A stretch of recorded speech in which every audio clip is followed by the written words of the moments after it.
പ്രധാനമന്ത്രി നരേന്ദ്രമോദിയെ അവഹേളിച്ചെന്ന കേസിൽ മേക്കപ്പ് ആർട്ടിസ്റ്റ് ജാൻമരി അറസ്റ്റിലായിരിക്കുകയാണ്.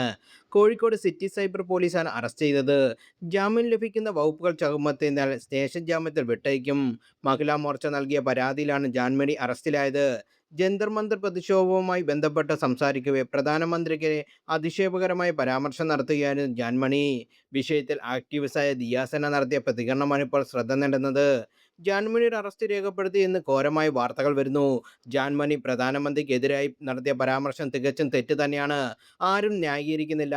ഇവിടെ ജാൻമണി സ്റ്റേഷനിൽ 20-ാം തീയതി ഒന്ന് മൊഴി നൽകാം എന്ന് വിളിച്ചു പറഞ്ഞു പോയത് അവിടെ ഇവിടെ നിയമവ്യവസ്ഥകളെ നേരിട്ട് ഫേസ് ചെയ്യാൻ തയ്യാറാകാത്തത് കൊണ്ടാണ്. സ്റ്റേഷൻ ജാമ്യം കിട്ടുന്ന വകുപ്പുകളാണ് ജാൻമണിക്കെതിരെ എടുത്തിരിക്കുന്നത്. അത് അവർ ഫേസ് ചെയ്യട്ടെ. CJP സമരവുമായി ബന്ധപ്പെട്ട് ഡൽഹി പോയതിനാണ് സംഘപരിവാർ ആളുകൾ. യഥാർത്ഥത്തിൽ ജാൻമണിയോട് പ്രശ്നം അല്ലാതെ പ്രധാനമന്ത്രിയോട് സ്നേഹമല്ല.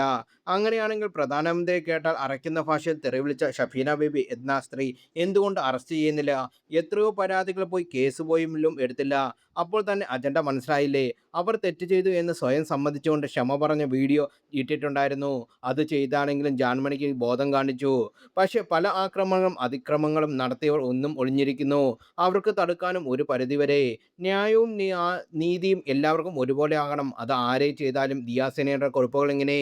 വ്യാപക വിമർശനം വന്നപ്പോൾ ജാൻമണി ക്ഷമാപണം നടത്തിയിരുന്നു. ആരെയും വേദനിപ്പിക്കാൻ വേണ്ടി പറഞ്ഞതല്ല, പരസ്യമായി ക്ഷമ ചോദിക്കണമെന്ന് ആഗ്രഹമുണ്ട്. പ്രധാനമന്ത്രി അമ്മയെക്കുറിച്ചല്ല പറഞ്ഞത്, കണ്ടന്റുമായി ബന്ധപ്പെട്ട് ഒരു ചോദ്യം ചോദിക്കുക മാത്രമാണ് ചെയ്തത്.